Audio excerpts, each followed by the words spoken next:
So in this video, we'll be taking a quick look at the Craftsman wet dry vac.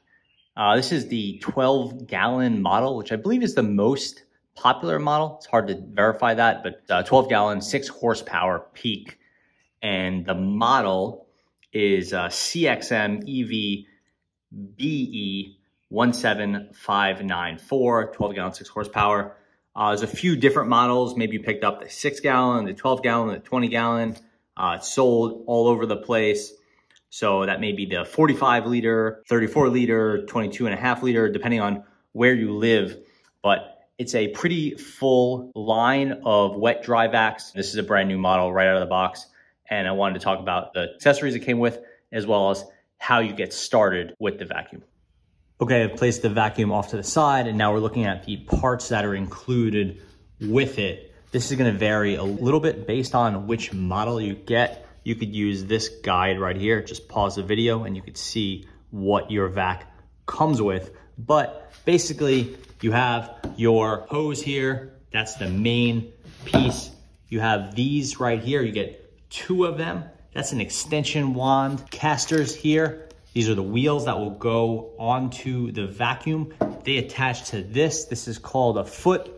I guess officially they call it a caster foot with storage, but just a plastic piece, and this is what attaches to the tub of the vacuum. Other parts are primarily these. These are the wand. There's different shapes. Like this one is called the car nozzle. This is for use in cleaning out a car. This wide one is your wet nozzle.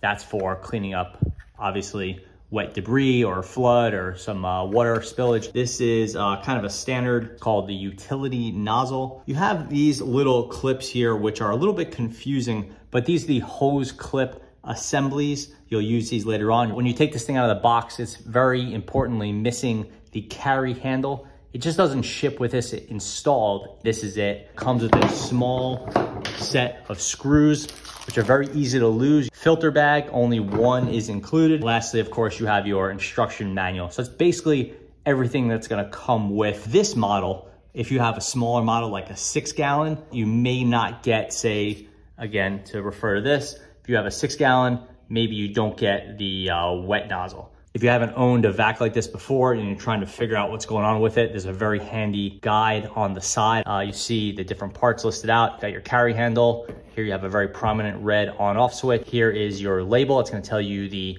horsepower number at peak and then the gallon size of your drum. These are that's the hose holder, your input here, your drainage valve at the bottom. And they put in some descriptors here that may not be helpful, like oversized drain. They're just trying to sell you on it. Here's how the unit ships. It's gonna seem like it's missing some parts because a lot of stuff is inside when you get it. And it's easy to get at those things.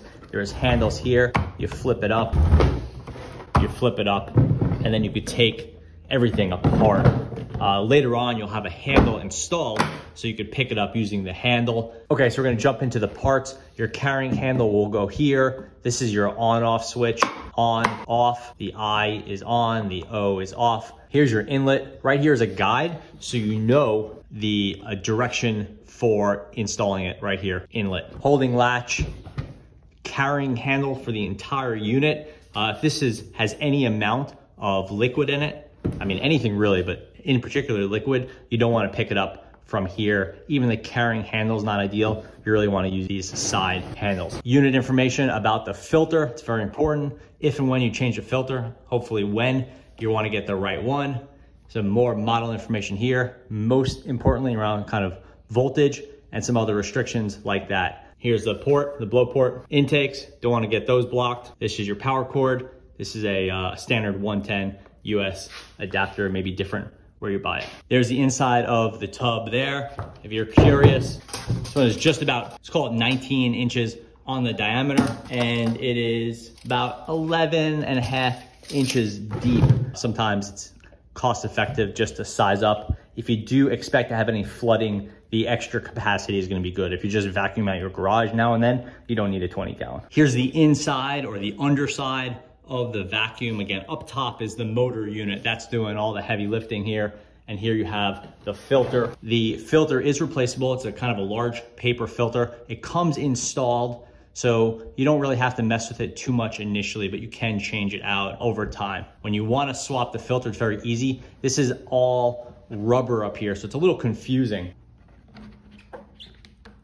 But basically what you want to do is you want to push this piece down while pulling up on the rubber. It's going to feel a little weird at first, kind of like it doesn't want to go, but it's really not a problem, and you just have to give it a little bit of pressure to separate the this little tower or whatever from this rubber grommet here. Putting it back is very simple.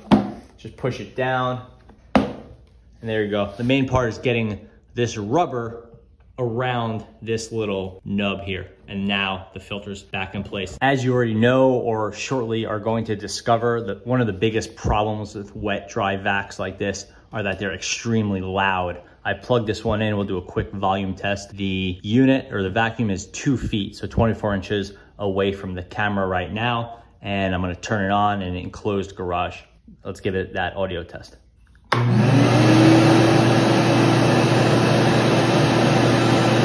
I'm talking right now. You can probably hear me a little bit, but it's quite loud. Older models tend to be worse.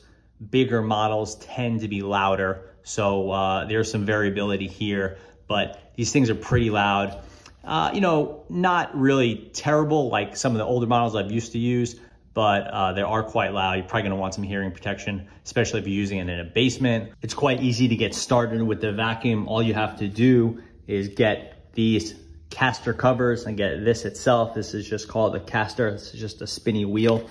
You wanna get the caster, put it inside the caster cover. Then you apply some pressure. You'll hear a firm pop. That's the little end of this caster popping in to a little holder up here. It's hard to do on camera. You know it's installed because the caster doesn't want to come out when you pull it. After that, you get this little piece right here. This goes inside this hole. Obviously the caster is facing down. That doesn't really click in. You just want to push it until it's firm. This one you don't have to lock in, and it's not permanent because you may want to pull these off at some point. This is hard to get out of there. This is pretty easy to get off the feet. The easiest way to do that is not the way I'm doing it. It's to take the motor unit off, flip the tub upside down on the ground, and then kind of push this in. If and when you want to take those feet off, it's pretty simple. Just, again, flip it upside down, and then you could pull it, but it's easier to wiggle it. Just be careful that you don't put too much side-to-side pressure on this piece of plastic. These ones do break if you're not careful. The setup is pretty simple. There's 3 main holes on it. Your drain at the bottom, your input, and then on the back you have your exhaust. Your exhaust may or may not come with a muffler. It'll quiet the unit down a bit, and it could catch some junk, whatever, but it's mainly there to limit the volume. This is your input. It says inlet right here, and the holes should not be on the same side. You want to follow the diagram, put the inlet here, have your exhaust or your outlet or your blower on the back. You get the big hose. It attaches to the inlet. You'll see the hose has 2 different sides. This is your wand side. This is the side that attaches to the vacuum. It'll have a clip here for attaching. Goes in, you'll hear it click. When you want to remove it, you have to push this little plastic thing down right here, and now it'll come out, but without that click, it won't stay in place. The wand end does not have that little clicker piece. Instead, it has these kind of vertical columns here. Will it fit in? Yeah, but don't do it that way. Do it the right way and have it click in. Another quick tip with the wet dry vac is that it has these little holes here, or kind of semicircles. May not be obvious what to do with them at first, but that is for adding your attachments to. You put it there and you can see your attachment is now secure. Looks a little odd, but it actually works fairly well. The next thing I would say that not a lot of people here is your blower component. There's no switch that turns this into the blower. You attach the hose to it and it works as a blower. There's no reverse mode or something like that. Lastly, we'll take a look at this piece. This is called your filter bag or your replaceable filter bag. something like that. This is only for use with dry vacuuming. So dust, debris, dried leaves, sawdust, stuff like that. This is when you want to capture fine stuff. It includes one of them, but you can buy more, and they're very easy to install. Pop the top, look at the inlet, and it has two little ridges right there. Basically what you want to do is get this rubber piece right here, open this up a little bit, kind of like a bag of popcorn. You want to get this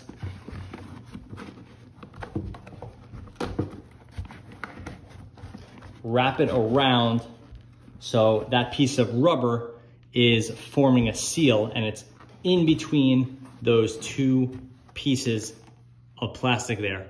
The rubber is in between the two ridges. I could feel it here, I could feel it here. Check, make sure it's fully wrapped around. The bag is gonna look kind of like a U shape or a C shape, depending on how you look at it. That's totally fine, that's what it should look like.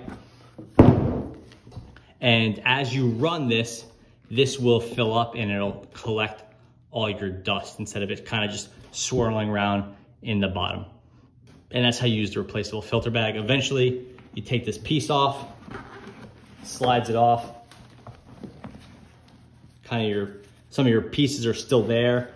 Put some tape over this or just throw it right in a garbage bag and you throw this whole thing out. So yeah, that's basically it. That's how you get started with your Craftsman wet dry vac. Thanks for watching.